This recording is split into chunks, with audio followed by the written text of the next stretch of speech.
Okay, picture it. You're sitting in the quietest room you've ever been in. Maybe it's a job interview. Maybe it's an exam, and the only sound in the whole room is the scratch of pencils and someone 3 seats over breathing like they've never done it before. Maybe it's a first date, and there's this beautiful, delicate little silence right after they've said something sweet, and you're about to say something back, and then it happens. Your stomach. Not a polite little gurgle, no. A full-throated, prehistoric, wounded whale kind of roar that echoes off the walls and makes everyone in a 10-foot radius pretend they didn't hear it. And of course they heard it. The person on the moon heard it. Here's the thing I want you to sit with for the next few minutes. That was not random. That was not bad luck. Your stomach did not just happen to pick the worst possible moment. It picked that moment on purpose. Well, sort of. And by the end of this, you're going to understand exactly why your own body keeps betraying you at the most sensitive moments imaginable, and honestly, you're going to be a little impressed, because what's going on inside you is weirder, cleverer, and a lot more petty than you think. So let's get into it. Let's talk about the sound itself first, because it has a name, and the name is almost as ridiculous as the noise. It's called borborygmi. Say it out loud. Borborygmi. Borborygmi. I'm not making that up, that's the actual medical term, and I love it because it's what's called an onomatopoeia. It's a word that sounds like the thing it describes. Ancient Greek physicians heard that gurgling rumble coming out of people's guts and went, yeah, that, borborygmi. They basically named it after the noise, which means somewhere back in history, a very serious doctor in a toga looked at a patient and said the word borborygmi with a completely straight face. Respect. But here's where it gets good. Most people assume that sound is coming from your stomach being empty and like crying out for food. Sad little tummy, all alone, begging to be fed. And that's not wrong, but it's not the real story either. The real story is a lot more interesting, and it starts with a question almost nobody asks. Why is it so loud? Think about it. Your stomach is churning food around all day long. All day. Right now, while you're listening to me, there's stuff moving through your digestive system, squeezing and mixing and sloshing along. That process basically never stops. So if your guts are always working, why don't you hear this racket constantly? Why is it silent for hours and then suddenly, at the worst possible second, it decides to announce itself to the entire building? The answer is one word, and it's the secret to this whole thing. The answer is emptiness. See, when your stomach and intestines have food in them, all that squeezing and churning is happening around solid stuff. Food muffles the sound. It's like, okay, imagine banging a drum. Now imagine that drum is packed completely full of towels. You'd barely hear a thing, right? All that padding absorbs the noise. That's your stomach after a meal. Packed, padded, quiet, content. Now empty that drum out. Now it's just a hollow chamber with a little bit of liquid and a little bit of air sloshing around inside it. Bang it now. It booms. It echoes. It resonates. That hollow space turns into an amplifier. That is your empty stomach. When there's no food to soak up the sound, every contraction, every little wave of muscle sends gas and fluid tumbling through an empty echo chamber. And that chamber is sitting right in the middle of your body, which is essentially a big soft speaker. So the noise doesn't just happen, it projects, it performs. Your torso is basically a subwoofer for your own hunger. So that explains the volume, but it doesn't explain the timing. And the timing is where this gets almost personal. Because there's a system running inside you that most people have never heard of, and once you know about it, you're going to feel like you've been let in on a secret your own body's been keeping from you your whole life. It's called the migrating motor complex. I know. It sounds like a piece of furniture from a discount showroom, but stay with me, because this thing is fascinating. The migrating motor complex, let's just call it the MMC, because we're friends now, is basically your digestive system's cleaning crew. It's housekeeping service. It's night shift janitor. Here's what it does. When you finish eating and your stomach and intestines finally get all the food processed and moved along, they don't just clock out and go to sleep. Oh no. About an hour or two after your gut goes empty, a wave kicks in. A slow, powerful, sweeping wave of muscle contractions that starts up at the top of your stomach and travels all the way down through your small intestine, pushing everything in front of it. Any leftover crumbs, any lingering debris, any undigested bits that got left behind after the main event, the MMC sweeps it all down and out, clearing the decks, getting everything spotless and ready for the next meal. Scientists literally nicknamed it the housekeeper wave. Isn't that great? There's a tiny, dedicated janitor living in your gut, and every couple of hours when the coast is clear, it grabs its broom and starts sweeping. And that sweeping, that powerful, rolling wave pushing gas and fluid through an empty, echoing tube, that's your growl. That massive, embarrassing, room-silencing rumble is the sound of your body cleaning up after itself. You're not hearing hunger, you're hearing housekeeping. Now here's the part that's going to make you laugh, or maybe make you a little paranoid. This whole cleaning cycle runs on a schedule. Roughly every 90 minutes to 2 hours, if your stomach stays empty, the housekeeper wave comes back around and does another pass. It's on a loop. A tidy, predictable, 90-minute loop. So think about what that means for your day. You have breakfast, let's say it's a small one, because you were running late, like always. A couple hours go by. Your gut finishes up, goes quiet, and then boom, the janitor starts sweeping. And when does that 90-minute to 2-hour mark tend to land? Right around mid-morning, right around the time you're sitting in that meeting. Right around the time the room goes quiet and all eyes turn to you. Your stomach didn't pick that moment because it hates you. It picked that moment because it's been keeping time since breakfast, and your empty gut and your important meeting just happen to sync up on the same clock. It's a scheduling collision. You and your intestines are running two completely different calendars, and every so often, they overlap at the worst possible appointment. But wait, I promised you it was a little bit personal, and I meant it.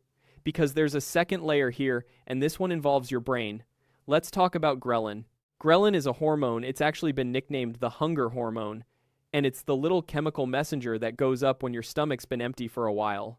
Its whole job is to tap your brain on the shoulder and go, hey, we should eat. Are you thinking about eating? You should be thinking about eating. Ghrelin is why, when you're hungry, food suddenly becomes the only thing your mind can focus on. It rises before your usual meal times, it makes you crave, it makes your mouth water at the smell of somebody else's lunch. But ghrelin doesn't just talk to your brain. It also cranks up the activity in your stomach. It actually stimulates those contractions, it revs up the engine. So when ghrelin's flooding the system, saying, feed me, it's simultaneously making your gut squeeze harder, which means louder rumbling. Your hunger hormone and your growl are working the same shift. One's shouting at your brain, the other's shouting at the room. And here's where it all comes together into the perfect storm, the reason it always seems to strike at the worst moment. Because the worst moments have a couple things in common, and your body is exploiting every single one of them. First, the worst moments are usually quiet. Interviews, exams, the pause on a date, a moment of silence, that beat right before you speak in front of people. Quiet rooms. And a quiet room is the one place where your stomach's echo chamber has a captive audience. The same growl that would vanish into the background noise of a busy cafe becomes a solo performance in a silent room. It's not that your stomach is louder in those moments, it's that there's nothing to hide behind. Second, the worst moments are often the moments you've skipped a meal for. Think about it, you're so nervous about the interview you couldn't eat breakfast. You were cramming so hard you forgot lunch before the exam. You skipped dinner because your stomach was in knots over the date. So you walk into the high-stakes situation already running on empty, which is exactly the condition your gut needs to start putting on a show. And third, and this is my favorite, is stress itself. Because your gut and your brain are not strangers. They are in constant conversation all day, every day, through a massive nerve highway that runs between them. Scientists call it the gut-brain axis, and it's a two-way street. Your brain talks to your gut, and your gut talks right back. It's why you get butterflies when you're nervous. It's why fear can make you feel sick to your stomach. It's why a gut feeling is called a gut feeling. So when you're stressed, nervous, anxious, heart pounding before the big moment, your brain fires signals straight down to your digestive system. And in a lot of people, that stress response actually stirs the gut up, gets it moving, gets it churning. Which means, on top of the empty stomach echo chamber, on top of the 90-minute housekeeping schedule, on top of the ghrelin cranking up the contractions, now your own nerves are poking the whole system awake. Do you see what's happening here? Every single factor points the same direction. The quiet, the skipped meal, the stress, they don't just coincidentally line up at the worst moment. They're all caused by the worst moment. The high-stakes situation is the thing making you skip food, making you nervous, and putting you in a silent room, which are the exact three ingredients for a legendary, wall-shaking, career-ending gut roar. Your stomach isn't sabotaging you despite the important moment, it's sabotaging you because of it, and honestly, once you see it that way, it's kind of a masterpiece. Your body built a perfect trap and you walked right into it, wearing your nicest outfit. But okay, I can hear you.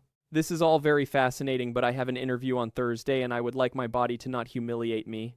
What do I actually do about it? Fair. Let's turn the tables. Because once you understand the machine, you can absolutely outsmart it. Here's how you win. The first and biggest one, don't walk in empty. This is the whole game right here. Remember, the growl needs an empty, echoing chamber to do its thing. So take that away from it. Eat something before the high-stakes moment, even if you're nervous, even if you don't feel like it. It doesn't have to be a feast. A little bit of food in there acts like those towels in the drum. It muffles the sound, it gives the contractions something to squeeze around instead of empty air, and it settles the whole system down. You're not just feeding yourself, you're soundproofing yourself. Second, be smart about what you eat, because not all foods are created equal here. Some foods produce a lot of gas as they break down. I'm looking at you: beans, broccoli, cabbage, onions, and the entire cast of fizzy drinks. More gas means more of that sloshing, bubbling raw material for your gut to rumble with. So on the day of something important, maybe don't load up on the gassy stuff right beforehand. Go for something a little more stable. Something that sits quietly and behaves itself. Third, and people always forget this one, slow down when you eat. When you scarf your food down too fast, or gulp your drink, or talk while you're chewing, you swallow air.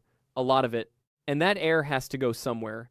It goes down into your gut and becomes more fuel for the rumble. So eating slowly, chewing properly, not inhaling your meal like it's the last one on Earth, that alone cuts down on how much air you're loading into the chamber. Fourth, water. Sip some water before the big moment. It can quiet things down, it can help calm a growl that's already starting, and staying hydrated keeps everything moving smoothly instead of getting stuck and dramatic. But small sips, not big gulps. Because remember, gulping means swallowing air, and we just talked about that. Sip like a civilized person. And fifth, the sneaky one, the one your friend who's really good under pressure already knows. If you feel it coming, that little warning gurgle, that first rumble building up, you can actually head it off.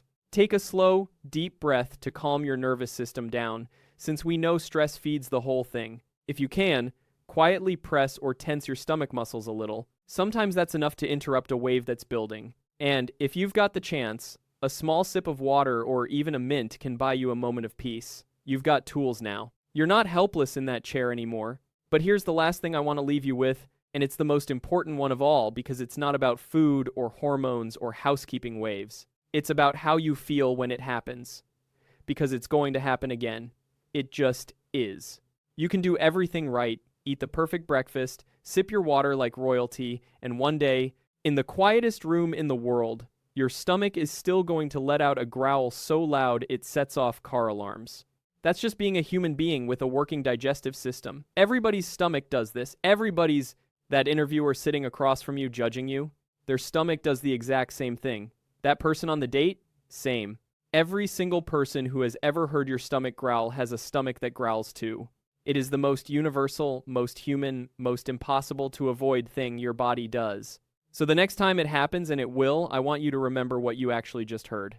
That wasn't your body failing you. That wasn't weakness or bad luck or your gut trying to ruin your life. That was a 90-million-year-old cleaning system. A little internal janitor that has been faithfully sweeping up after you since before you were born, doing its job in an empty room with really, really bad acoustics. That growl is the sound of a body that works. It's the sound of a system that's been perfected over the entire history of life on this planet, and it just happened to go off during your presentation. You can even own it if you want. Crack a little smile, glance down, and go, "Sorry, that's just my stomach doing some spring cleaning." Watch how fast the tension in the room melts, because everyone in that room knows exactly what that sound is. They've all been you. And nothing makes people relax faster than watching someone be completely, unbotheredly human. So there it is. Your stomach doesn't growl at the worst moment because the universe is out to get you. It growls at the worst moment because the worst moment is quiet and empty and stressful, the exact three things your gut has been waiting for all day. It's not a betrayal. It's a collision of timing so perfect it's almost art. Your body has been running this beautiful, ridiculous, perfectly timed little prank on you your whole life. And now you're finally in on the joke. So go eat something. Seriously. I can hear yours from here.